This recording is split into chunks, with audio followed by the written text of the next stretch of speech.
Hola a todos, yo soy Diego Barrazas y les doy la bienvenida a Dementes Casos de Éxito. ¿Cómo trato con el síndrome del impostor? No siéndolo. En este episodio me acompaña Cristian Ríos, quien es el creador del ICE México, el Instituto de Certificación Empresarial de México. El problema de la educación es que quien tiene acceso a la educación es quien realmente tiene acceso al progreso. La tarea del instituto es, en pocas palabras, enseñar a enseñar. El ICE México se encarga de construir y acreditar redes educativas, programas y competencias para que todas las personas que busquen impartir un curso o enseñar algo puedan hacerlo de la manera correcta para ellos, para los demás y para el país.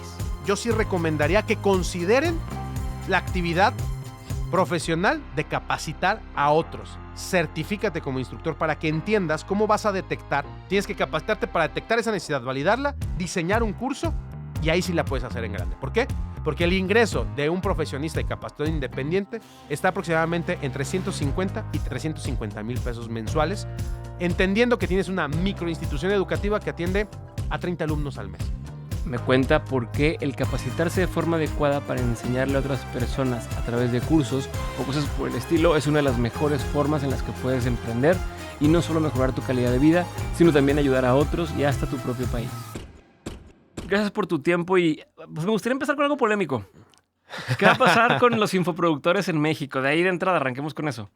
¿Qué está pasando? ¿Qué va a pasar? ¿Qué va a pasar? Te pregunté y sonreíste hace ratito, entonces quiero saber ¿Qué está pasando? ¿qué ¿Qué va a pasar? Que tengo que saber yo. ¿Qué está pasando? Que el mercado se está dando cuenta que algún sector de los infoproductores, porque no hay que generalizar, está prometiendo de más y entregando de menos, básicamente, ¿no? Y que se están haciendo cada vez más buenos para vender, pero están dejando a un lado la responsabilidad de saber enseñar lo que prometieron vender. Okay. El mercado está empezando a diferenciar quienes abusan del humito que sacan y están empezando a identificar pues quienes realmente tienen así como el fondo, ¿no? Que sostiene la forma. Y obviamente esto se traduce en quejas, denuncias, demandas, en Profeco, en instancias que están prendiendo alarmas en la autoridad y pues hoy en día ya hay algunas iniciativas de ley que están proponiendo regular la publicidad, ojo, no la actividad, no la actividad, la publicidad engañosa en redes sociales. Que es un poco lo que debería ser, ¿no? O sea, lo haces con todo, con productos que te prometen bajar de peso, o con fórmulas mágicas. Es la misma lógica. Es una lógica similar. Y que van a buscar ponerles algunos candados a las personas que hacen esto, algunos reconocimientos, les van a pedir poder demostrar algunas cosas. No sé, si tú tienes un negocio, si eres un dentista para promover, por ejemplo, cuidados para la salud, el Facebook te pide, por ejemplo, tu código de la Profeco, ¿no? Que estás dado de alta en... ¿Sí me explico? Sí.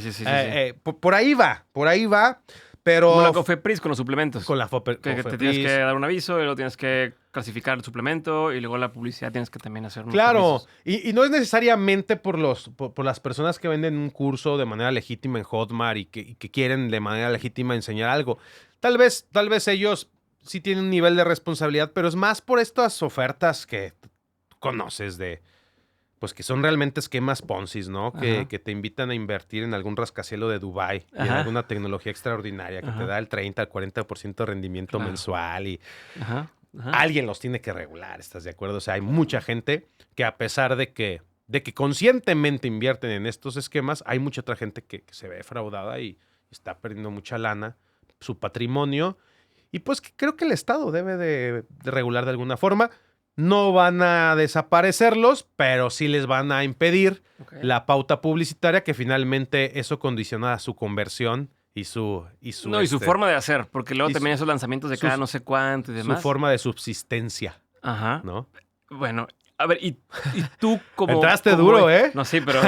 ¿Y tú como ICE México, vas a tener algo que ver con esto o no? No, a ver. No aplica. No me vayan a aventar a mí de...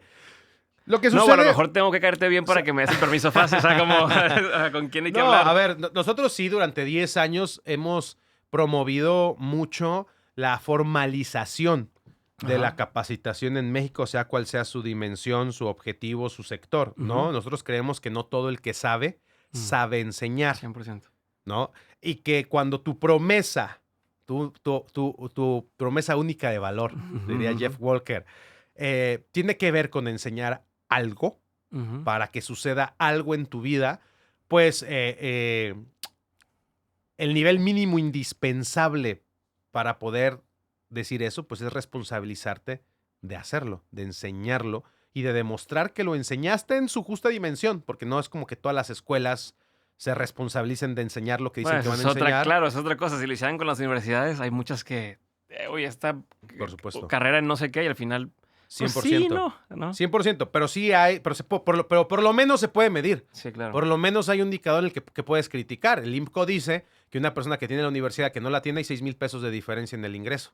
Okay. Pero eso lo sabemos porque hay mediciones. Pero ¿quién mide? ¿Quién regula a todos los que están enseñando algo sin ningún tipo de regulación, supervisión o rendición de cuentas? Me gusta porque creo que nosotros hacemos cosas bien, entonces ahí se va a dividir ahora, entre quien lo hace bien y quien... Claro, a ver, lo acabas de decir, quien logre diferenciarse va a estar dentro del sector y va a subsistir en el sector y va a ser parte de la transformación de la productividad y la rentabilidad del momento histórico que está viviendo el país, que es el nearshoring. A ver, si estas empresas, Hotmart, ClickFunnels, todas estas fórmula de lanzamiento, todas estas metodologías, plataformas, estrategias para poder captar clientes potenciales hacia la necesidad, que parten de la necesidad de capacitar a otros, parte porque hay una demanda, hay una lógica del mercado detrás de eso, ¿no? Ellos no se inventaron el concepto y la gente se le antojó, no. Es que hay una necesidad. La gente quiere capacitarse, la gente quiere tener movilidad salarial, la gente quiere emprender, la gente quiere ser independiente. Entonces, aquí lo interesante es que las propuestas de valor que logren diferenciarse de cualquier otra oferta que salga son las que van a poder tener una gran oportunidad de constituir modelos de negocio exitosos a través de la capacitación y la formación de personas. Ok. A ver, tengo una duda nada más antes de entrar allá a profundidad al tema otro que quiero entrar. Ya. A ver, yo a veces encuentro el tema de un curso en línea, una capacitación digital o incluso un diplomado, una cosa más breve, aunque sea en persona, ¿no? 2, 3 días. Generan más valor por el dinero que inviertes contra decir, voy a estudiar lo mismo, pero en una universidad durante 2 años, ¿no? Una maestría o 4 años de esto. Tú que tienes una tercera forma de capacitación, ¿qué ves en esto? ¿Ves que sí hace sentido, no? De pronto, si en lugar de gastar X cantidad o X cantidad de tiempo, porque no solamente es dinero, sino el tiempo que le invierto a ir 4 años a una universidad, contra aprender marketing digital en una semana o en 2 meses o algo así. Claro. Hay muchos supuestos a priori con los que se hace esa afirmación. Para empezar, a ver, una cosa no va a suplir a otra. Esa es la primera falacia que debemos de entender porque parte de algo muy simplista. Decir, la universidad no sirve, mejor tómate un curso de marketing digital y vas a salir mejor en la vida porque vas a saber vender y vas a tener bla, bla, bla. No, es como el argumento simple, ¿no? No, a ver, la educación, para empezar, es el proceso en el que una persona aprende y adquiere habilidades para su supervivencia. Es un concepto de Pavlov, ¿no?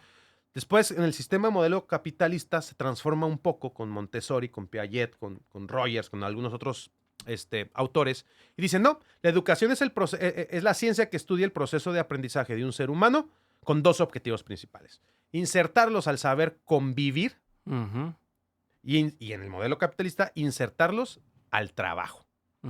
¿Sí? Que es el trabajo, el poder que transforma las cosas en soluciones para las personas, ¿no? Entonces, una vez que entendemos qué es educación, entendamos que es el sistema educativo, que es normalmente al que se le hace la crítica, ¿no? Sí, claro. Que no, en la universidad no te enseñan las cosas que quieres, que te siguen enseñando cosas que no necesitas, y se hace una crítica ahí a priori muy simplista respecto a ignorando cuáles son realmente los objetivos, todos los objetivos del sistema educativo. Ahora, ¿qué es el sistema educativo? El sistema educativo se conforma por 5 partes principales. Número 1, la escuela. ¿Qué es la escuela? La escuela es el entorno en donde se ejecutan las actividades de aprendizaje. Y la escuela se ha transformado desde escuelas materiales a escuelas virtuales, infraestructura. O sea, esa es la escuela. Las escuelas de Valle de Bravo que son así como al aire libre. Claro, la escuela, el entorno. ¿Qué entorno es el que a ti condiciona el aprendizaje? Tu aprendizaje. Ok. 2, el alumno. las condiciones materiales que anteceden al alumno a veces son más importantes que el propio escuela, que el propio maestro, que el propio plan de estudios, que la propia rectoría del Estado, ¿no? El alumno. Entonces, tú lo decías al principio muy bien. Antes de entrar, me decías, no todas las soluciones son para todos. Una falacia narrativa alrededor de la educación es que debe de existir una solución educativa para todos. Claro que no. En México hay por lo menos 5 realidades en las que se vive el país. La realidad de las personas que están en pobreza extrema, la realidad de las personas que están en pobreza emergente, que son realmente el extracto en donde se encuentran la mayoría de profesionistas en México. Es decir, ese extracto es en donde la educación realmente va a hacer una diferencia para su movilidad. O sea, la clase media alta y la clase privilegiada del país, ¿no? Que esos son los mismos 600 ricos que hace 500 años. Entonces está la escuela, está el alumno, está el maestro, está el plan de estudios, ¿sí? Está el Estado, el rector del Estado, ¿sí? Que tiene que realmente ese es el que condiciona toda la lógica del sistema educativo, ¿no? ¿Quién está gobernando y para qué está gobernando y bajo qué proyecto de nación está gobernando? Y el quinto y el más importante, la educación, Diego, cuesta dinero. El presupuesto que se deroga para la educación en el país. Ese es el sistema educativo. El sistema educativo tiene varias etapas. Formación básica, media superior y superior del país. Bueno, una vez haciendo toda esta recapitulación, tú dices, las universidades, hay veces que personas se preguntan, ¿es mejor estudiar la universidad o estudiar un plan de marketing digital? O otra habilidad o competencia de moda que un influencer, que una marca personal te recomienda desde el sesgo de decir, como a mí me funcionó, te va a funcionar. Pero imagínate el sesgo al decir eso, si te estoy dimensionando todos los actores, todas las variables que conforman un sistema educativo. Afirmar eso ya de ahí es irresponsable, ¿no? Porque no sabes quién te está escuchando. Ok. El problema es que no se sabe cuánto ha ayudado las habilidades digitales en las personas. No hay una medición. No hay una medición seria ni formal. Hay testimoniales, hay casos de éxito. ¿Sí me explico? Claro. Y la universidad sí hay. Sí hay. O sea, en México, el IMCO, el Instituto Mexicano de la Competitividad, el Coneval, la INEGI mide perfectamente cuál es el cambio socioeconómico que experimenta una persona al estudiar o no estudiar la universidad. Y pasas de 6,000 pesos de ingreso a 12,000 pesos de ingreso. Ah, pero es que sigue siendo poquito. Ah, pero te sigue estando en la escala de pobreza. Ah, sí, ahí sí entra toda la crítica que quieras y toda el área de oportunidad que tiene el modelo educativo, pero por lo menos se puede medir. El problema es que el otro sigue siendo una falacia narrativa porque no hay formalidad al momento de medir eso, ¿verdad? Y la actividad productiva formal, que son los puestos de trabajo, que por ejemplo tú dirías, oye, pero por ejemplo la habilidad de poder desarrollar un funnel de venta para una empresa, pues sí agrega valor y sí puede ser un puesto que agregue más valor que el que está capturando datos. Claro, pero fíjate en dónde se valora la competencia, en el campo productivo. Y para que esa competencia sea valorada en el campo productivo, tú al momento de ir a tocar la puerta para ese puesto de trabajo, te van a pedir demostrar que sabes hacer funnels, no porque tomaste un curso en internet, sino te van a decir, ¿en dónde estudiaste? Marketing, que me puedas dar un documento con validez de estudios, que me puedas demostrar a mí que lo sabes. Entonces es como que... O enséñame ejemplos de lo que has hecho. O enséñame ejemplos de lo que has hecho, pero normalmente un reclutador nunca se va a ese. Va a ver primero. No, eso pasa en una pyme o en una empresa más chica, ¿no? En las empresas muy grandes, pues el que te hace el primer filtro ni siquiera sabe del puesto. Es el de recursos humanos y de ahí se va yendo hasta que llegas a los directivos. Pero al revés, ¿no, Diego? Más bien las MIPYMES no saben ni siquiera saben el perfil de puesto que quieren reclutar. También. Es una combinación, pero sí.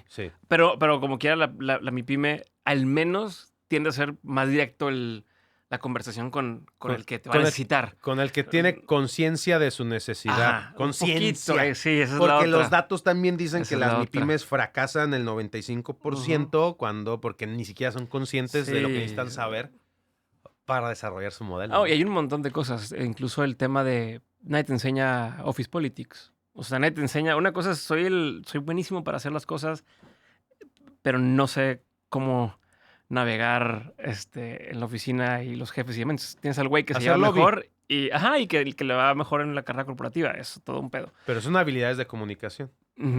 Y eso es como se miden. Estratégica. Que sé que tú lo sabes hacer, ¿no? Claro, son habilidades blandas y transversales. Y claro que se miden. Y todos los perfiles. Mira, hoy en día ICT International, que es la la asociación como más robusta respecto al catálogo de perfiles de puestos. Hay más de 75,000 perfiles de puestos perfectamente mapeados que te permiten saber qué tienes que saber, saber hacer y saber ser para ser productivo y rentable en un puesto de trabajo.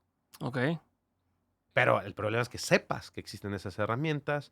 O el que te contrata que sepa que ese es el puesto que necesita, que es también Son otro temas pedo. más complejos, A ver, pero entonces. entremos entonces ahora sí. ¿Qué hace ICE México? O sea, ¿qué es lo que tú encontraste y cómo lo has hecho crecer a lo largo de estos 10 años para que la gente no esté perdiendo el tiempo? ¿No? O sea, para que puedan decir, yo necesito saber esto y tengo con quién ir Claro. a calificarlo y saber si puedo aplicar. El tema es que esta necesidad de cambiar el paradigma tradicional de la educación se dio con base a la necesidad de reconstituir los sistemas educativos en Europa después de la Segunda Guerra Mundial. Ujú. Ahí básicamente lo que hicieron esos países a través de Estados Unidos, que es el Plan Marshall, era, a ver, ya, sabemos que en este momento hay 500 funciones de puestos en todo nuestro país y están trabajando en distintas industrias. Okay. ¿Cuáles son los 20 más importantes respecto a la prioridad del desarrollo de su industria y del país? O sea, ¿cuáles son los que necesitamos tener O sea, gente? ferrocarriles. Pues se requiere dentro de ferrocarriles un puesto que es el que maneja no sé cómo se le llama, pero el que maneja el ferrocarril, ¿no? Por ejemplo, o el que pone... en ese momento de la Segunda Guerra Mundial estaba el Fordismo a todo lo que daba. O sea, la Ujú. industria de los Armadoras, coches, de las armadoras de los coches estaba creciendo a nivel global. Entonces, había un puesto, por ejemplo, que era el de montacarguistas. Siempre doy el ejemplo del montacarguistas. Ujú. El que sabe utilizar Sí. el carrito para trasladar objetos dentro de la línea de producción. Ujú. Oye, tú dirás, o sea, ese cuate puede aprender esa habilidad en 3 meses siguiendo instrucciones y resulta que esa función es más prioritaria para toda la línea de producción que el que está haciendo cuentas en el área administrativa. Ujú. Pero resulta que el que está haciendo cuentas en el área administrativa se echó 4 años de universidad para tener el título y aplicar como administrador de empresas. Y no necesitó ni siquiera la prepa porque se le enseñó la competencia de manejar un tacarca. Bueno, se detectan esas habilidades en Europa, en Francia, Inglaterra, Alemania. Y entonces, una vez que se detectan, se estandarizan esas funciones. Okay. Así es como lo tiene que saber hacer y saber ser esta función específica. ¿Se actualizan las competencias, o sea, las funciones de decir montacarguista, pero ya Siempre. En 2024 el montacargas tiene ¿Por qué? otro aparato, otra Ahí te va. Porque el momento que tú identificas la competencia clave para el desarrollo de un individuo, sector u organización, ¿quién dice que es el estándar? Esa es la pregunta. ¿Quién dice que así se hace? Ok. Entonces ahí se integran. Si manejo del lado izquierdo y contra el lado derecho. Se llaman comité de gestión de competencias o comité de gestión de expertos. Es un comité tripartito en donde primera participa el experto en la industria. O sea, el experto que ya hace la función, el que conoce el procedimiento. Después está la academia. La academia valida teóricamente y ya cruza todos los elementos, probabilidades, riesgos, etc. Y el tercero están los sindicatos, el trabajador, que también opina y dice, oye, Garo, tú me quieres hacer producir, pero mis derechos laborales, ¿qué? Me estás poniendo en riesgo ahí, no me estás dando ni un casco. 12 horas. O son 12 horas. Entonces se hace un consenso, se crea el estándar y el estándar entonces se publica y se convierte en el referente de capacitación y formación para las personas que quieren aprender esa función clave. Y una vez, y en Europa lo que sucedió es que una vez que lo aprendían, o sea, que publicaban el estándar, capacitaban a las personas con base en ese estándar, evaluaban que realmente lo hayan aprendido y le emitían un certificado de competencia laboral.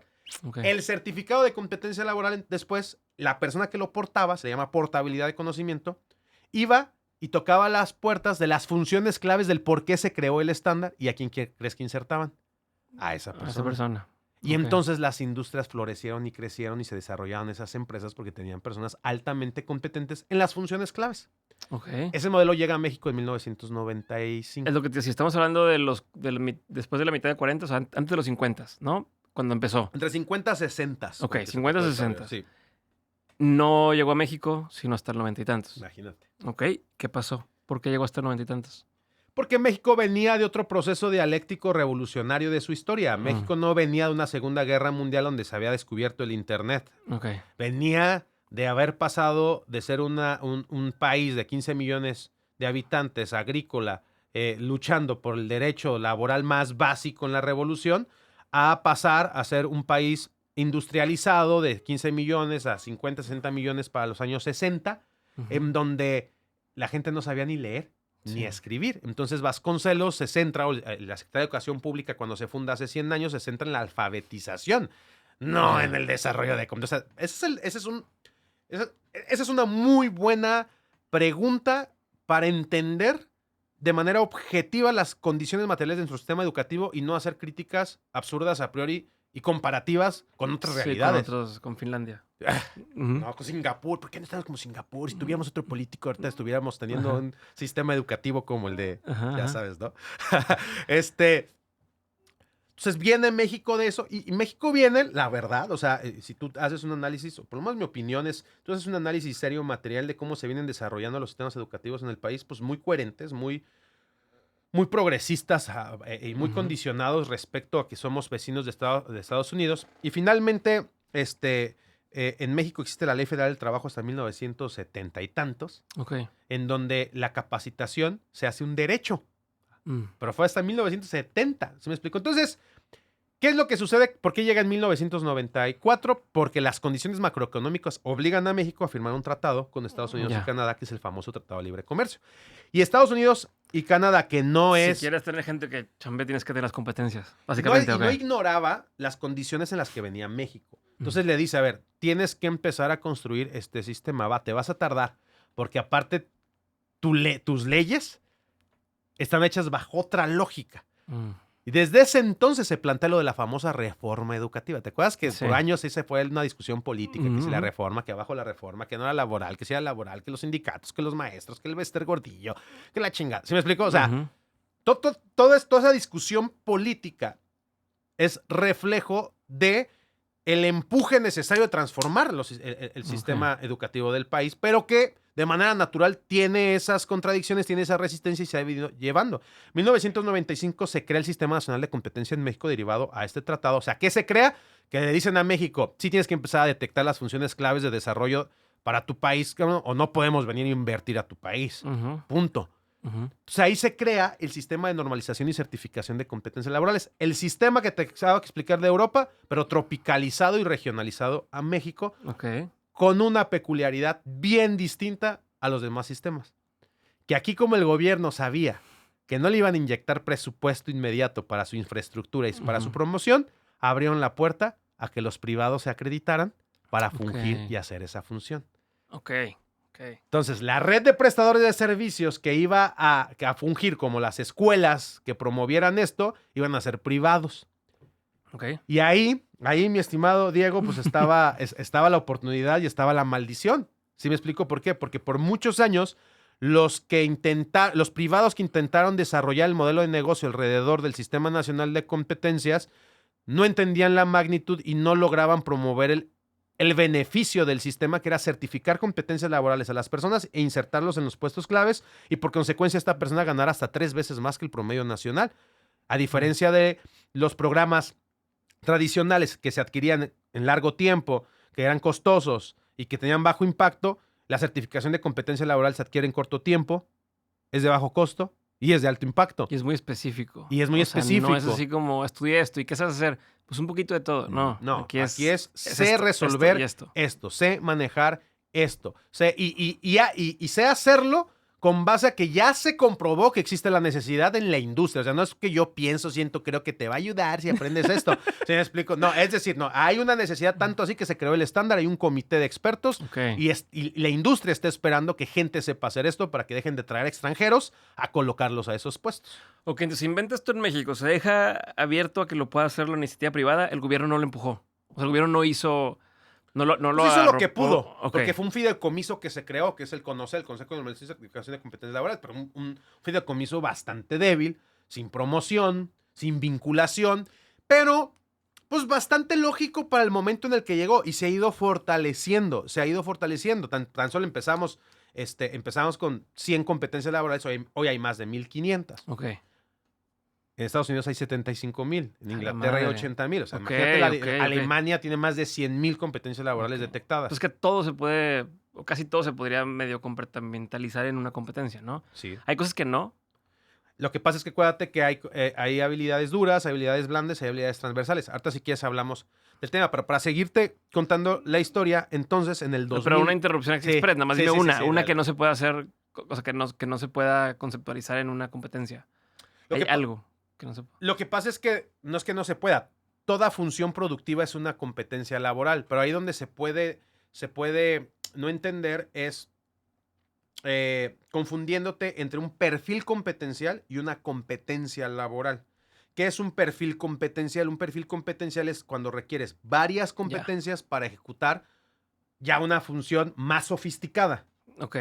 ¿Sí me explico? Sí. Que esa es la propuesta de un grado académico. Un grado académico debería en teoría te junta todas estas para que deberías de tener un perfil competencial que resuelve cierto perfil de puesto. Porque una competencia laboral no resuelve un perfil de puesto. Una competencia laboral resuelve una tarea o una función específica del puesto. Ok, perfecto. ¿No? Entonces, más ahí la aclaración. Ahora sí, regresando a donde ibas, te decía que si me entra el fideicomiso, me dijiste, no se dio promoción suficiente, ahí más o menos ha ido creciendo, pero yo quiero saber dónde entras tú a la jugada, dónde te topas. Yo entro en la jugada cuando tenía 22 años y estaba buscando, yo era un emprendedor, ¿verdad? Y venía de dedicarme, pues, pocos años. Estaba bien chavo. Uno piensa que ahí sabe hacer algo, antes que no sabía hacer ni madres.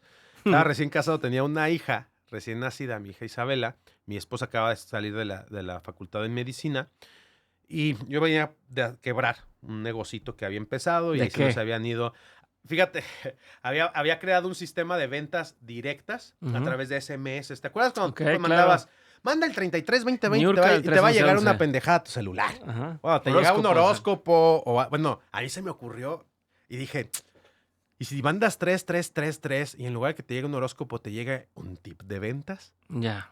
No está mal. Y pum, papá millonario. Sí, no está mal. No estaba mal hasta que no sabía que el SMS iba a dejar de existir y WhatsApp se iba a inventar. Ya. Y ahí valió madre, porque toda mi lana la invertí en el sistema de los SMS. No, pues total. Como quiera sigue existiendo el SMS, ¿eh? Sí. Si estuvieras en Estados Unidos hubiera sido, yo creo que más porque es lo que usan todavía en Estados Unidos, más que el WhatsApp. No tenía oportunidades de que prosperara por eso y otras variables que después me di cuenta. El punto es que quedé en la ruina y dije, bueno, pues, ¿qué puedo hacer? Pues voy a capacitar, voy a dar cursos. Ok. Esa fue mi lógica, voy a dar cursos, ¿no? Pero yo tenía un rollo, yo siempre he tenido un rollo. Y yo creo que viene de la formación y de la moral y de la ética que me enseñaban mis papás. Yo decía, pero ¿yo quién soy para dar cursos, güey? O sea, como, ¿por qué la gente me tiene ¿Sabías de qué lo querías dar? ¿Sabías de qué? Sí, ventas. De ventas. Ventas. Yo sé de eso, pero ¿quién soy para darlo? Yo me había tomado mi curso de cierres maestros ahí de Alex Day en YouTube. Y o sea, me sabía el cierre doble alternativo, el cuerpo spin. Me sentía ya una riata, ¿no? Pero finalmente yo sí tenía una conciencia que decía, güey, pero ¿por qué me van? O sea, como mucho el síndrome del impostor, sí. Pero real, ¿no? O sea, como diciendo, ok. Entonces, mi lógica fue, ¿qué tengo que hacer para que entonces la SEP, aparte vengo de familia de mis papás, fueron maestros y la educación siempre ha sido un tema, ¿qué tengo que hacer como para que la SEP me valide? Pues porque yo diría, pues porque eso me diferenciaría, eso sí sería algo chido que me daría oportunidad de desarrollar un modelo de negocio. Y ahí es cuando en una Yahoo Respuesta, ¿te acuerdas que antes de las Yahoo Respuestas, güey? Que te contestaba alguien random porque no había suficiente información en internet. Era un foro. Y ponías ahí, tengo esto y te decían cáncer, güey. O sea, totalmente. Bueno, pues yo tuve suerte y alguien en el foro me contestó que existía el conocer. Y ahí fue cuando me enteró que existe el Consejo de Universidades de Certificación de Competencias Laborales. Obviamente no sabía todo lo que sea, ahorita que te acabo de explicar y como te lo expliqué, llamo al Conocer, le digo, oye, quiero que mis cursos tengan valor curricular, ¿no? Y me dijeron, no, joven, aquí no es, hasta luego, bye.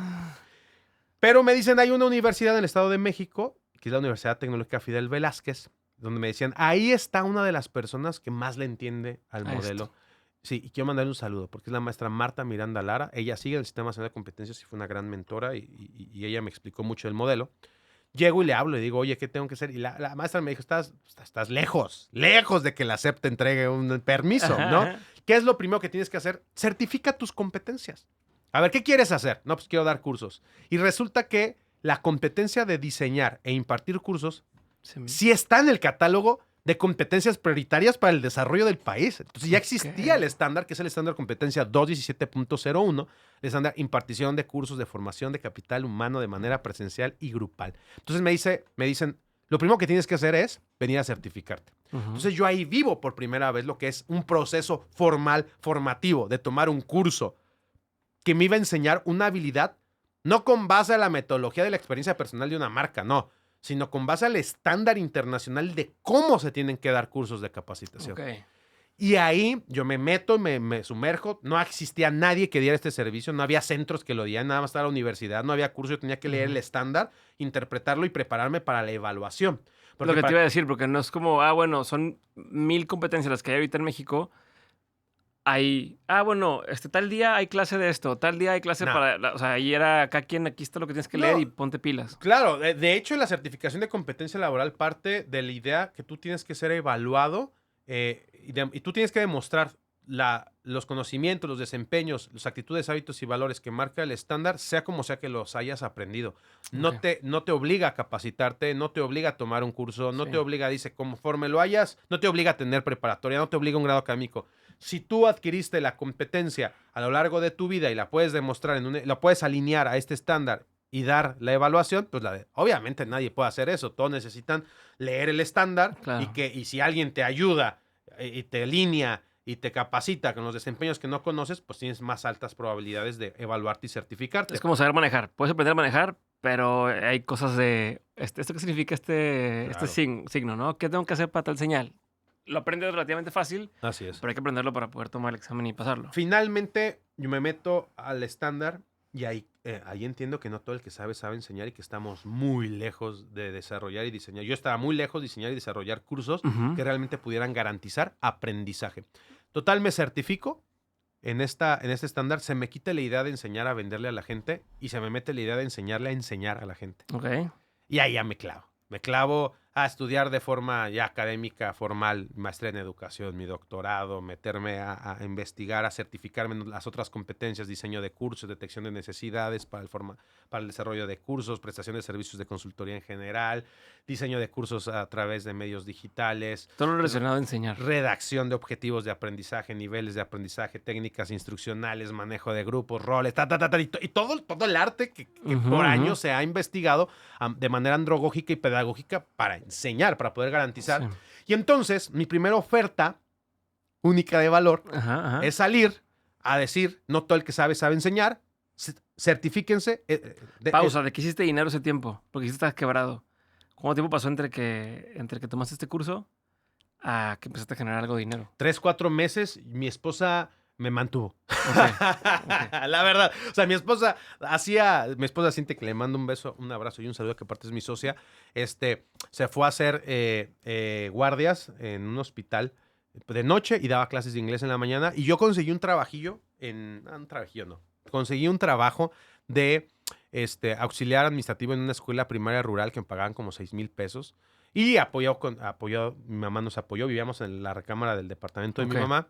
Y ahí yo viví el proceso formativo estos 6 meses. Pero te voy a contar algo, realmente fue poco lo que batallamos, porque una vez que yo me certifico en este estándar, el siguiente paso fue, ahora sí, acreditarme para que la SEP me autorizara a mí para certificar a otros. Ujú.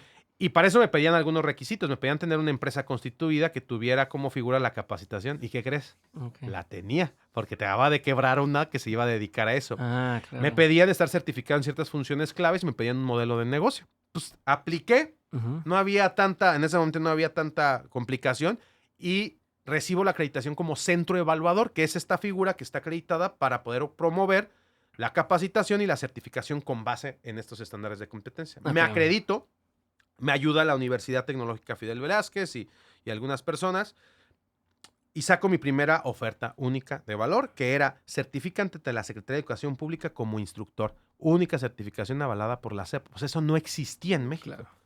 Y fue una locura. Ok. Mi primer convocatorio, me acuerdo que... al mismo tiempo, algo súper interesante, me acuerdo todavía. Yo llegué a la casa y dije, ya voy a hacer mi primer grupo. Ujú. En esa semana apareció por primera vez el botón de promocionar publicación ya, en Facebook, Facebook. güey.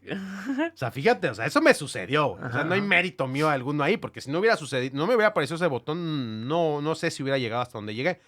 Pero aparece eso y me acuerdo que le digo a mi esposa, pues saca la tarjeta, ¿no? De crédito. Y vamos a meterle 1,000 pesos. Nadie sabía de eso, no encontrabas información al respecto. Ni siquiera había fanpage, te permitía promocionar desde El tu página post, personal, claro. el post. Chingue su madre. Me metí 1,000 pesos, hice el post, puse el call to action, pues ni sabía yo qué era eso, los mandaba a que me escribieran a un correo electrónico, imagínate, o sea, todo mal hecho, ¿no? Pero era tan única y tan diferenciadora la propuesta y el mercado de capacitadores ya era tan grande en el país. Con 1,000 pesos convoqué a un grupo casi de 30 personas y cobré 3,000 pesos por cada proceso. Sí, ya es la diferencia del mundo. Tan, hermano. ¿Qué tipo de gente llegaba? O sea, ¿que eran maestros en qué o educadores de qué tipo? Llegaban personas mucho profesionista que tenía las ganas de enseñar, de capacitar, porque le habían puesto a capacitar dentro de su empresa, y decían, no manches, esto me encanta. A ver, todos sabemos que los que capacitamos un día lo que nos gusta es estar así, el conocimiento, el sentirte que sirves a la gente. O sea, y empezó a llegar mucha gente con mucho don de servicio, ¿no? Claro. También me empezó a llegar mucho coach. Okay. Mucho, sí me explico, gente que ya estaba explorando todo este tema del desarrollo personal, desarrollo humano y que querían hacerla tipo Tony Robbins, ¿no? O sea, la verdad es que llegó mucha gente con la tirada de ser el próximo Tony Robbins de México, ¿no? Y pero cuando se topaban con el modelo, decían, esto es en serio, ¿sí? O sea, esto sí es enseñar en serio, no es dar consejillos millonarios, ¿no? Es realmente responsabilizarte con una metodología que tiene que ir validando lo que vas a prometer enseñar, porque está complicado, ¿sí me explico? Total, para no hacerte largo el cuento, empiezo con ese primer grupo que se dio en abril del 2014. Al año tenía 25 oficinas en todo el país. ¿Al año? Al año, 25 oficinas de todo el país, más de 25,000 alumnos. No mames. Y empezó a crecer. ¿Subiste el precio? ¿Mande? ¿Subiste el precio? Sí, fui subiendo un poco el precio. La realidad es que ni siquiera era el tema. O sea, ya después yo empecé a analizar el tema de precios, costos y eso hasta después. Aquí lo impresionante fue que se empezó a generar una conciencia alrededor de la capacitación que no existía. Y eso me obligó a mí a responsabilizarme más y aprender más al respecto porque no había expertos en capacitación en México. Después yo los busqué. Yo dije, bueno, ¿quiénes son los referentes? No había. ¿Cuál es la literatura? No había. No había. Entonces decías, oye, pues hay un gran... O sea, educación enseñan en las universidades a educadores, a normalistas maestros. Y demás, a maestros, pero no al público general que quiere enseñar una habilidad. En la Ley Federal del Trabajo existe una figura que se crea derivado al derecho constitucional de que los patrones tienen que capacitar al trabajador. Existe una figura en la Secretaría del Trabajo Provincial que se llama capacitador externo. Y este capacitador es el que está facultado para capacitar en los programas anuales de capacitación de las empresas. Y este capacitador tiene la facultad de entregar una constancia que se llama DC3. Eso era lo que existía. ¿Sí me explico? Y era el referente que existía. Por la STPS, para darte este registro no te pedía nada, no te pedía comprobar nada. Entonces cualquier hijo de vecina podía darse dado de alta y decir soy capacitador externo. Sobrino del dueño. Sin validar que fuera un cuate que supiera enseñar. Obviamente la corriente más formal que te enseñaba a enseñar, pues era la carrera magisterial. Pero la carrera magisterial no es lo mismo la educación profesional que la capacitación para y en el trabajo. Son dos lógicas. En una gobierna la pedagogía, en la otra es la andragogía. Pero en México estábamos en pañales, brother. Nadie entendía las diferencias y por eso es que México y la productividad y la competitividad del país todavía sigue siendo limitada, porque a diferencia de otros países que vienen de modelos mucho más avanzados, de circunstancias más avanzadas, nosotros apenas estamos agarrándole la onda de que ya la revolución fue hace 100 años, ¿no? Y que ahorita somos los vecinos de Estados Unidos y que la relocalización no sucedió. Sí. No sucedió. Y que vamos a aprovecharla tanto como podamos, pero la realidad es que si nos hubiera agarrado el nearshoring en otras dimensiones comerciales, México no fuera la 4ª, 5ª potencia del mundo. Fuera la 2, fuera la 3. Sí. Pero bueno. Entonces, ya me fui, ¿no? Sí. Pero yo quiero saber cómo empezó el negocio entonces, de decir, ¿cuántas dices? ¿25 oficinas? 25 oficinas. Las vendía en franquicias. Es lo que te iba a preguntar, ¿cómo le hacías para crecer el negocio sin tener que...? Haz de cuenta que yo llegaba a Guadalajara, igual, llegaba un grupo de gente que se dedicaba a la capacitación. Unos ya llegaban con empresa, otros llegaban con consultoría, otros llegaban con más infraestructura. pero era como que les revelaba el fuego. Ujú, ujú. Entonces decían, órale, ¿no? Esto es el enfoque por competencias. Esto es la certificación de competencias. Y les decía, yo ya tengo la acreditación. Si levantas la mano, dame 200,000 pesos, Ujú, te paso el modelo, que el ujú. modelo era un funnel, Ajá. mi acreditación, mi permiso, y yo ir a dar los cursos, porque yo era el único experto El que que podía podías dar dar. cursos. Entonces me llené y empecé a Por todos lados. viajar por todos lados para dar el curso, y así fui estructurando eso. Obviamente a la par, mi querido Diego, y es una enseñanza bien interesante, yo no estaba preparado para el éxito, yo no tenía las otras competencias, las otras Te faltó habilidades tomar ese curso. para sostener la promesa masiva de dar un servicio educativo de calidad. Al principio, como la mayoría, yo me engolosiné en vender, a pesar de que tenía un enfoque sistémico de cómo iba a enseñar la competencia, pues empecé a tener bastante problemas con mis clientes, ¿verdad? Ok. Entonces, ¿En qué sentido? ¿Qué tipo de...? atención al cliente, Servicio. básicamente. Servicio, atención al cliente y servicio, y después a la par, administración. Ok. Administración interna. Pues empiezas a tener poquito de dinero. No, además, si tú eres Ya el sabes. único que da la clase y te das 25 lugares, pues es como muy limitado cada cuánto pueden vender un curso para que tú vayas y si se dobletean o... Todo tipo de problemáticas empezaron a surgir de eso. Entonces, el segundo año más de crecimiento fue como yo de madurar mis habilidades empresariales y el desarrollo de mi equipo de trabajo, Ok. ¿no? Y es una gran historia también porque desarrollamos un gran equipo de trabajo. ¿Cuánta gente? Ahorita ICE México directamente trabajan 130 personas. Ok. Son 130 profesionistas y damos indirectamente trabajo a más de 6,000 personas en los distintos centros de evaluación que ya las distintas empresas emplean, ¿no? Pero bueno, entonces, el segundo año pasa eso, el tercer año, o sea, acuérdate que era un modelo que yo empezaba como predicador, bro, en el Ujú, desierto. ujú, ujú, ujú. ¿Y qué es? Y tardaba mucho en convencer a la gente, pero empezó a permear. ¿Qué a le permear. prometías a un güey que compraba ese curso o esa capacitación? ¿Cuál es la promesa? ¿Voy a vender más o La voy cer- a ser La, certificado? la certificación en impartición de cursos, porque empecé con impartición de cursos, pero después vendí consultoría, servicio al cliente y otras competencias. Ok, Pero la de impartición de cursos sigue siendo la misma que te ofrezco hoy a ti. ¿No ok. te gustaría dar cursos desde la responsabilidad, la credibilidad Ujú. y la coherencia? No, sí, sí. Pero certificado. ¿Y eso a qué te va a llevar? ¿A vender mejor o qué? Tan, tan. Ok, A vender perfecto. más. Esa Pero esa tú no era le la prometes lógica. lo demás. ¿Eh? Tú no te metes o no le prometes lo demás. No. O sea, tú no te comprometes a, ¿vas a vender más? No, lo vas a hacer bien. Lo vas a hacer Por bien. ende, Sí. En Ok. ese momento no me comprometía Perfecto. más. Ahorita el modelo de negocio es distinto. Ahorita Ok, lo voy a platicar. ok. Porque, ¿qué pasa? Que empezamos a hacer tanto ruido que el año 4 ujú, llega a oídos del gobierno que yo ya había superado la emisión certificados en 2 años lo que yo habían hecho en 15. ok. Entonces, obviamente, se prendieron las alarmas del infierno y dijeron, este chavo, algo está ¿Qué está, haciendo qué mal. está pasando? Ajá, ajá. Algo está imprimiendo los certificados como tortillas. Ujú. Entonces me llegaron todas las auditorías habidas y por haber. Y esa es otra etapa bien interesante en la constitución de la empresa como dice México. Porque me llegó auditoría fiscal, me llegó auditoría técnica, auditoría del conocer. O sea, no era como para, bueno, vamos a darle que lo haga Ni bien. madres. No, No, vamos no, a no. vamos a desaparecerlo. Finalmente, a mí lo único que me obligó fue a optimizar toda mi operación al grado de que me supervisaran, auditaran y no me encontraran ni una sola. Ok. Entonces, me obligó a implementar sistemas de calidad ISO, me obligó a implementar auditorías externas, auditores internos, me obligó a convertirme en una empresa que tenía todo lista para salir a la bolsa, ¿no? Para ser Ajá. auditada, para hacer todo este rollo. O sea, me obligó a hacer eso. Y finalmente, toda esa problemática se daba a mandos medios de autoridad, pero cuando empezó a permear en las autoridades educativas serias, formales, que sí existen, ¿no? Ujú. Los directivos empezaron a ver que habíamos entendido y viene la ratificación del Tratado de Libre Comercio. Vuelve a tocarse el tema y vuelven a presionar a México a decir, oye, tu Oye, sistema ¿cómo nacional de vas? competencias, ¿cómo va? No, pues, o le aceleras, compa, o se te van los créditos del Banco Mundial.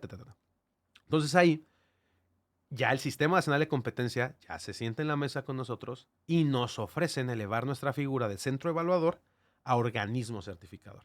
¿Cuál es la Ok. diferencia? Antes yo capacitaba y certificaba, ahora me estaban ofreciendo la facultad de yo poder acreditar a nuevas empresas Para que hagan lo que tú hacías. con la promesa de desarrollar un modelo de transferencia de conocimientos, ellos le llaman así, es un modelo de negocio. Una transferencia de conocimientos que garantizara la operatividad de los centros, porque todavía hasta ese punto los demás centros, lo mismo que hacía yo, nadie Iba había... muy lento. Era muy lento, no podían descifrar cómo promover el Sistema Nacional de Competencias. Entonces ahí, eso pasó hace 5 años, cambia nuestra figura, cambia nuestra misión, nuestra visión, nuestros valores, y nosotros ahora nos dedicamos en crear una oferta única de valor que transforme a las empresas que ya den capacitación, no solamente en mi sector, yo vendía 5 Es estándares. lo que te iba a preguntar. Ahora era reclutar a empresas de capacitación en los más de los 30 sectores productivos del país para poder promover y promocionar las más de 1,500 estándares de competencia que existían. Ok. Entonces, desarrollamos un modelo que acredita, incuba y lanza. Ok. Entonces, hasta ese punto fue donde nosotros... ¿Qué lanza certificadoras? No, que lanza la propuesta de certificación a un nicho en específico. Ok. O sea, acreditarse es, imagínate que tú tienes una empresa de capacitación, ¿no? Tú ya estás constituido como una empresa. Ok, yo tengo que ahora acreditar, tengo que ayudarte a tener las condiciones para que la SEP te entregue la acreditación, el permiso para que tú puedas capacitar conforme a ese Registro Nacional de Estándares. Okay. Te acredito, te ayuda a hacer el proyecto, básicamente. 2, te incubo para que tengas la plataforma administrativa, financiera y de calidad que yo tuve para poder escalar. ¿Sí me explico? Y ahí en esa incubación... Que es donde no tienen... O sea, eso es el negocio. No tiene nada que ver con una cosa es enseñar la habilidad, otra cosa es coordinar un negocio, ¿no? Se opera un negocio. El modelo de negocio, ¿no?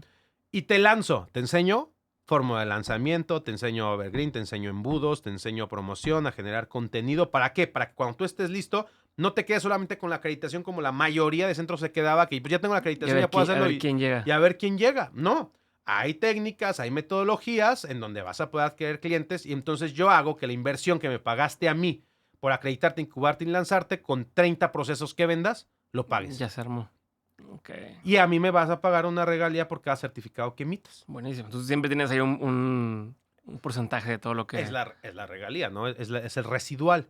Entonces, hace 5 años nosotros empezamos a hacer esto y básicamente el objetivo es detectar a estos expertos en distintos sectores que ya capacitaban, pero de forma informal, y decirles, transforma tu oferta a la formalidad, hazlo con responsabilidad, hazlo con calidad, realmente vas a poder medir que estás ayudando a las personas, diferencíate y pégale al desarrollo y el diseño de cursos con base en estándares de competencia. Okay. Y esa ha sido como nuestra promoción masiva en este momento. En ese trayecto, pues las condiciones macroeconómicas nos han ayudado muchísimo. En nearshoring, hicimos una investigación que publicamos en el Senado de la República. Estamos creando políticas públicas, participamos en distintas políticas públicas nacionales de acceso a la certificación. Y lo que te puedo decir es que lo que se viene para México, la capacitación es clave y es esencial. Y sí se necesita aprender marketing digital, no digo que no, sí se necesitan estas habilidades, pero se necesitan enseñarlas. No solamente informarlas, ¿sí me explico? Sino validar que la persona lo aprendió. A ver, pero entonces, con esto que dices, ¿qué oportunidades se presentan hoy en el tema de educación y capacitación en México? Es una buena pregunta porque pareciera que hoy todas las personas se deberían de poner a dar cursos. No, también eso ya está medido, está estudiado para quién sí puede ser una opción la actividad profesional independiente de prestar servicios de capacitación y quiénes no, quiénes deberían de empezar por una certificación de competencia laboral. Este tema es súper interesante porque tenemos que hablar del índice Gini, de la movilidad social, ¿no? ¿Cuáles son las actividades productivas que generan mejores condiciones de vida y a qué sector socioeconómico van dirigidas? Si tú eres un profesionista que en este momento está en el promedio nacional de 12,000 pesos, tú antes de pensar en una actividad como independiente, emprender o cualquier cosa, ¿sí me explico? Debes de saber que está súper mega estudiado que las personas que emprenden con ingresos de esta cantidad van a fracasar porque no tienen las condiciones suficientes para sostener el riesgo y todo lo que conlleva. O sea, ¿esta recomendación la hace qué institución o qué instituto? El Coneval, la INEGI, la OIT, la OCDE, ¿sí me explico? O sea, ¿quién gana? Hay como un rango de si ganas tanto... Claro. Okay, está mira, los rangos son súper interesantes, ¿no? O sea, la probabilidad de éxito según la capa social en la que te encuentres y la actividad a la que quieres brincar. Está la clase o la capa social más vulnerable de todas, que es la clase la capa social de la pobreza, que es más de 50, 60 millones de personas. Hay distintas escalas ahí que todavía las clasifican más, pero está la pobreza. Está la clase de pobreza emergente, que es la clase media, baja, baja. Este sector, que hay más de 30 millones de personas ahí, es quien le apuesta a la educación para tener un brinco de movilidad social. Aquí no me van a dejar mentir las personas que nos escuchan. ¿Sí o no? Tus papás decían, yo trabajé para darte educación. Yo no estudié, pero a ti mi herencia es la educación, ¿no? Y la expectativa está que la educación va a sacar a las personas de la pobreza, ¿no? Bueno, ese extracto social que le está apostando a la educación, está apostándole a insertarse, en realidad, a un puesto laboral que le permita ganar el promedio nacional. Ya decíamos que quien no tiene la universidad gana 6,000, quien tiene la universidad gana 12,000, más o menos, depende de la región del país, son promedios. Ok, la pregunta aquí es, ¿cuántas personas, de cada 100 personas que ganan 12,000 pesos, cuántas van a alcanzar a escalar o tener una movilidad salarial a 45,000 pesos, que es el ingreso en donde se ubica una persona de la capa social media? ¿Cuántas? ¿En cuánto tiempo? 9 de cada 100 personas lo van a lograr en un proceso de tiempo de entre 15 y 20 años. Ok. O sea, a lo mejor en su último año llegó 100, ahí. Claro, 9 de cada 100. ¿Quién es quien logra este brinco salarial? Quien logró especializarse en una función productiva altamente competitiva y valorada en el mercado. Quien logró, aparte de su grado académico o aparte de sus estudios, decir, yo me voy a especializar en esto y le voy a tirar a tal puesto de trabajo y voy a lograr tener los 45,000 pesos. Ok, una vez así, si tú eres la persona que ya gana 45,000 pesos al mes, que ya tiene una especialidad y una expertise real en un sector productivo, tu siguiente paso sí podría ser considerar una actividad profesional como independiente. Tu siguiente paso no es poner una miscelánea, no es poner una franquicia, no, porque ese es otro rollo. El que gana 45,000 pesos al mes, ya desea libertad, ya está hasta la madre de trabajar 12 horas para otra persona, o sea, ya quiere libertad de tiempo, quiere otro tipo de realización, quiere estar con su familia, la mamá quiere estar con sus hijos, el papá quiere, si me explico, está en la crisis de los 40, de los 45 años, entonces dicen, vamos a emprender, y entonces se van y se embaucan en emprender en negocios que ni entienden. Entonces, ahí yo sí recomendaría que consideren la actividad profesional de capacitar a otros, porque ahí sí sería rentable. Tienen expertise, tienen background, si me explico, tienen conocimiento de un nicho, y ahí el siguiente paso, antes de abrir su empresa de capacitación o diseñar su cursito, es certifícate como instructor para que entiendas cómo vas a detectar esas necesidades que tú como profesionista durante años viste que le pegan a tu industria y que nadie capacita, y que si capacitaran, le agregarás alguien que le agregarán un chorro. Ok, tienes que capacitarte para detectar esa necesidad, validarla, diseñar un curso, certificarte para impartirlo, y ahí sí sales con una oferta única de valor que resuelve una necesidad específica del nicho en el que tú te dedicas, y ahí sí la puedes hacer en grande. ¿Por qué? Porque el ingreso de un profesionista de capacitador independiente está aproximadamente entre 150 y 350,000 pesos mensuales, entendiendo que tienes una microinstitución educativa que atiende a 30 alumnos al mes.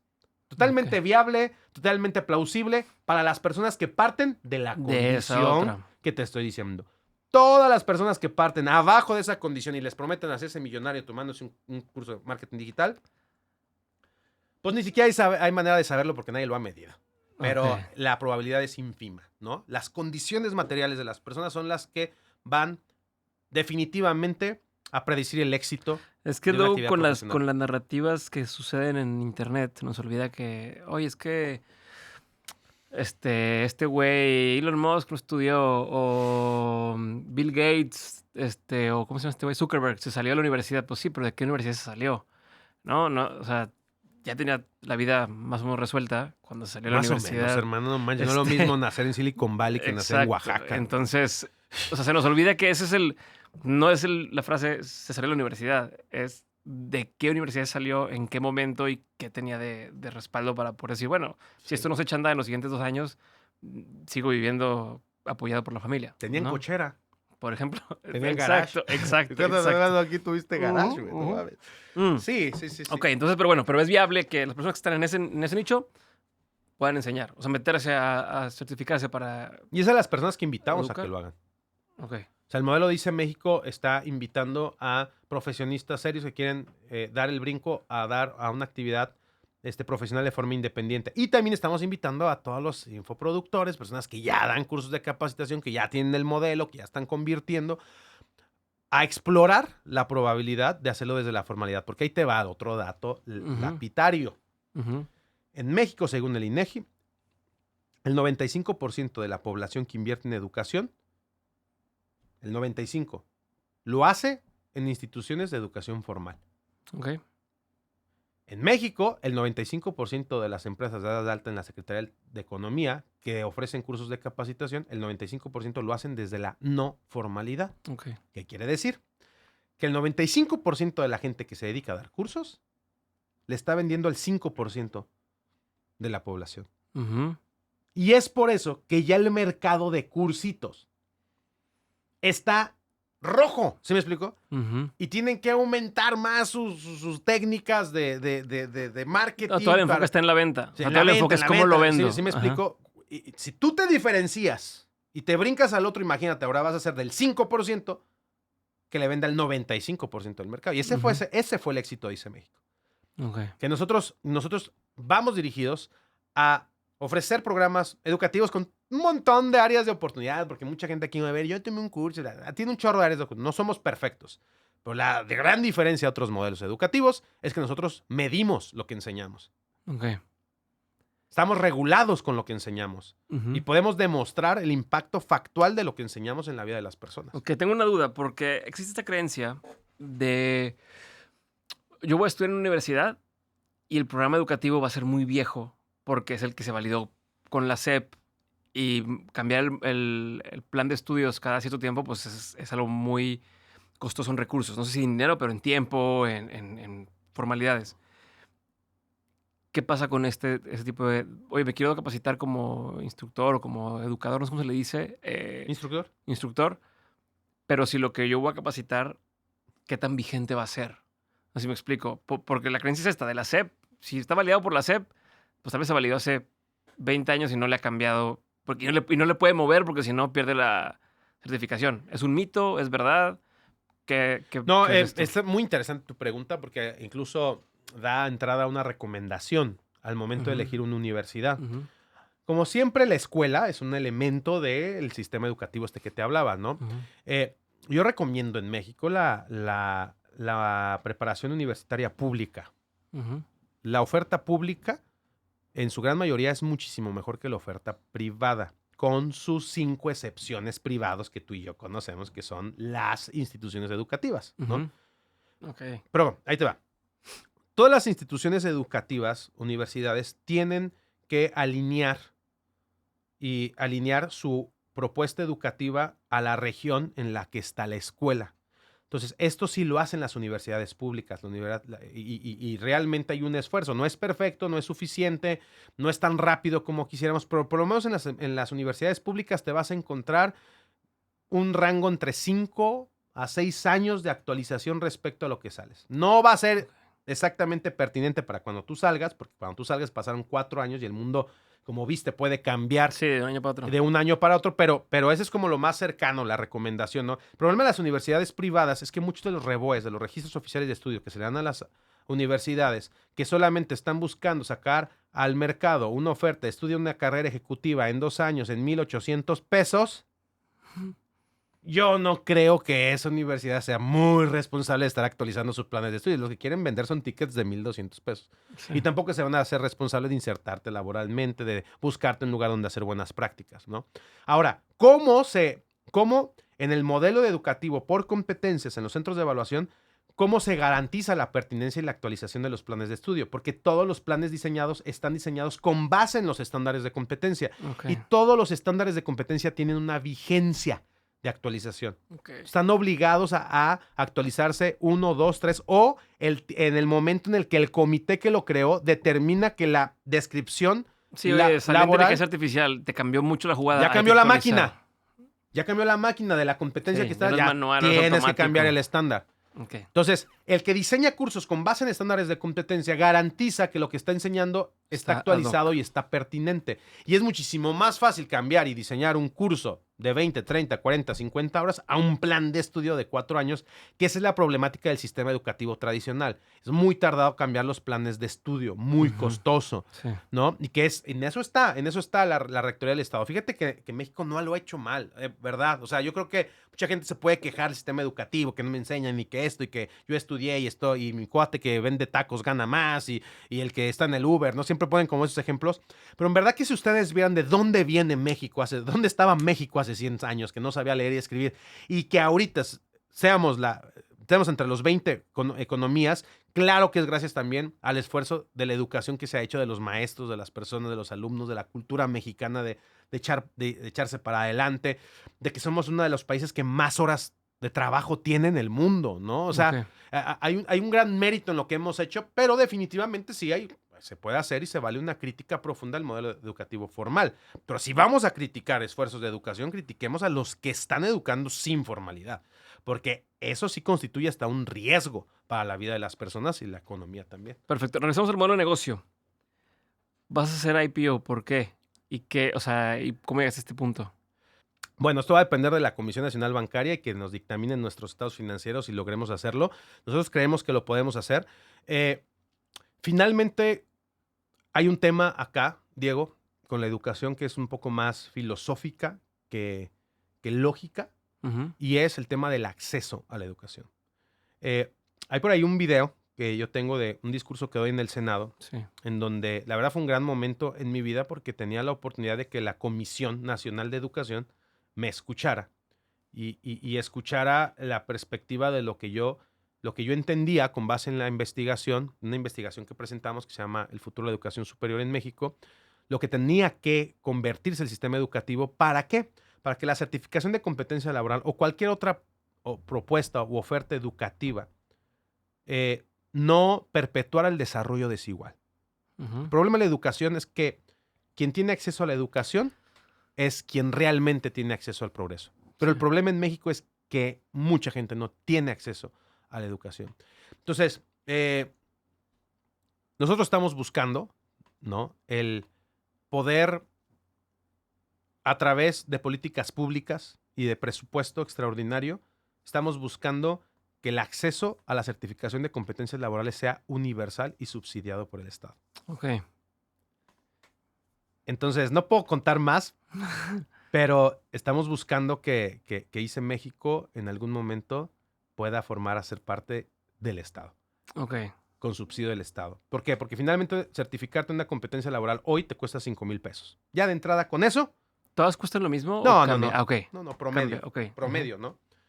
Ahora, estoy aventando un hack. Ahorita, que la gran mayoría de personas no tiene acceso a una certificación de competencia laboral, si tú tienes la posibilidad de invertir en certificar una de tus competencias laborales en tu sector, hazlo.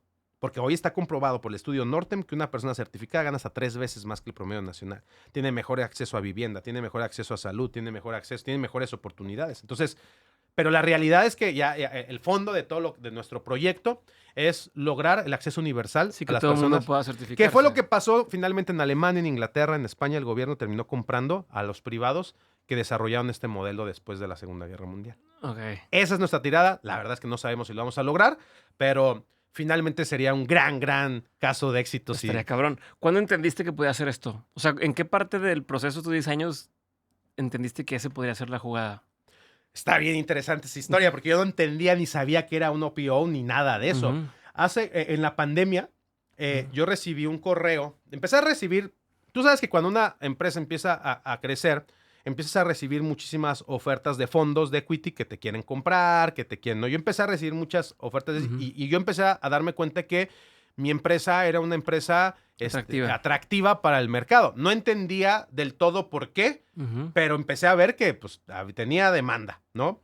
Hasta que llegó una propuesta bien específica de Silicon Valley Bank. ¿Te acuerdas de Silicon Valley Bank? ¿Te acuerdas? ¿Te acuerdas? ¿Por qué? Porque llegan y me hacen una propuesta así matadora, bien cañona, que a los 2 meses de que entre que yo me orientaba, pedía consultoría y todo eso, quiebra. Ah, ok.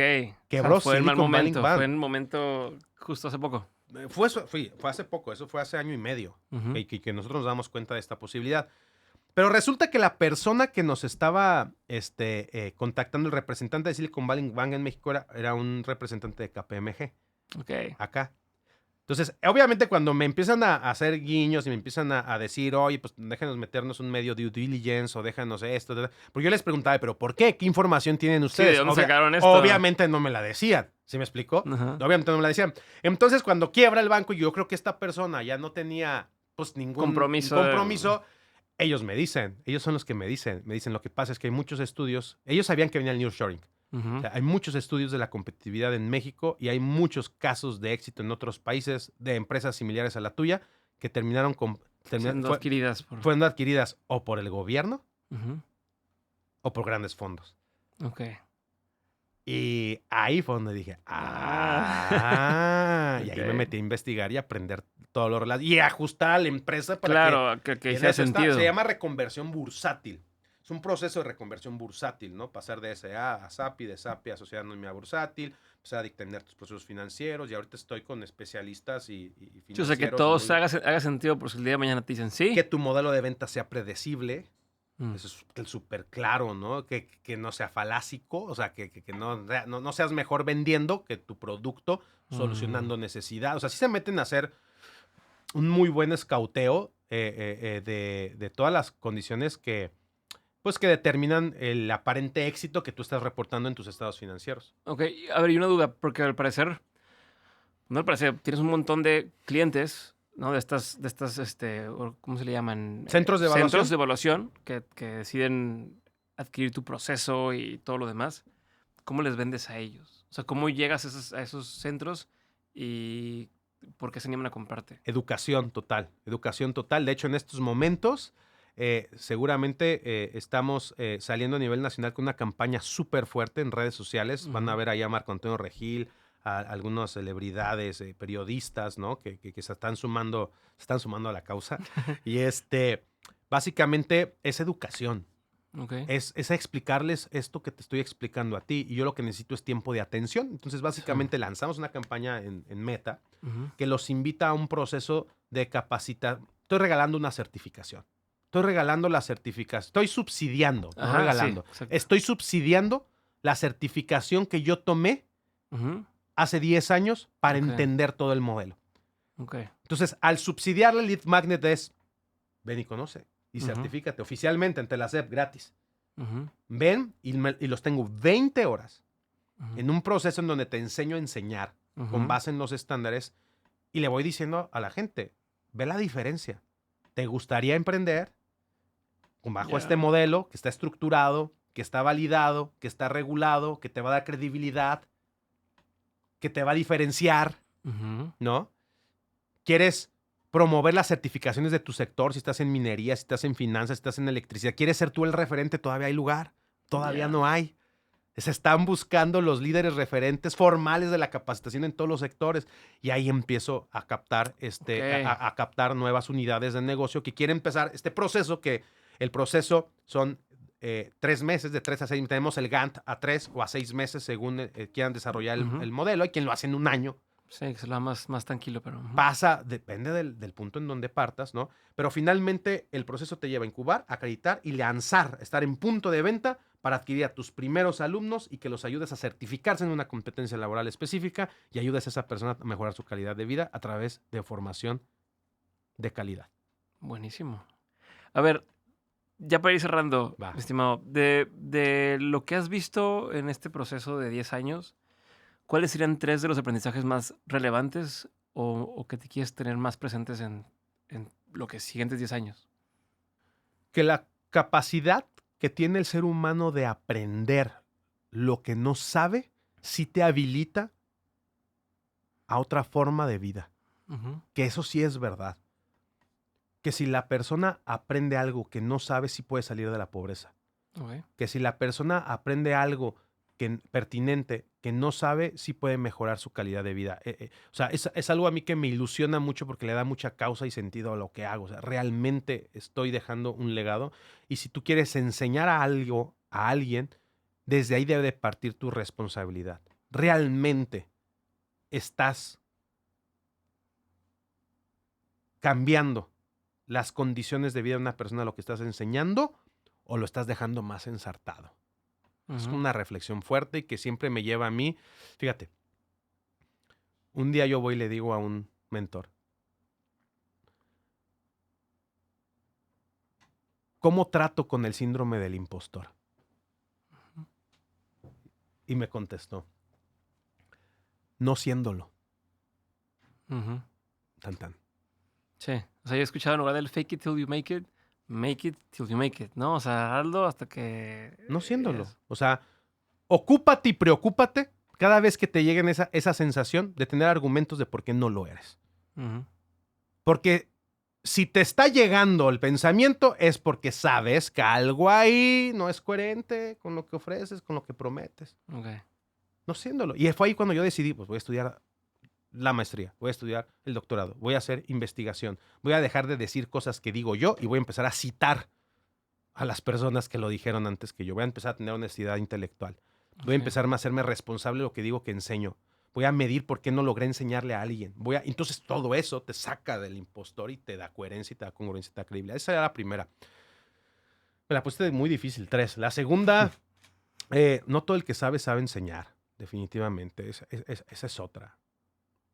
Okay. Todos nosotros, los que enseñamos algo, partimos de un deseo ardiente de servir. Y esa emoción es genuina y lo he visto en decenas de miles de alumnos que se dedican a dar cursos formales, no informales o como sea que los den. Todos no parten de decir, voy a engañar a la gente. Nadie parte de ahí. ¿Sí me explico? O sea, así puedes calibrar muy bien. Porque luego ves quién está enfocado en la lana y quién está enfocado en realmente el beneficio. Yo creo que los que empezaron cuando empezaron no estaban enfocados en la lana. Porque hay muchos que dan sus cursos y ni cobran. Yo creo que parten de la emoción genuina de servir. Que tienen un llamado a servir. Ese llamado es genuino. Esa causa se puede disfrazar de negocio, pero con responsabilidad. Okay. Ese sería el siguiente gran aprendizaje. Y tercer gran aprendizaje, pues es certifícate en una competencia laboral. Okay. Te va a estructurar tu forma de pensamiento respecto a lo que haces y la calidad con la que haces las cosas, querido Diego. Excelente. ¿Cómo ves? Gracias. Gracias a ti. Me voy con muchas dudas. Sí, está chingón.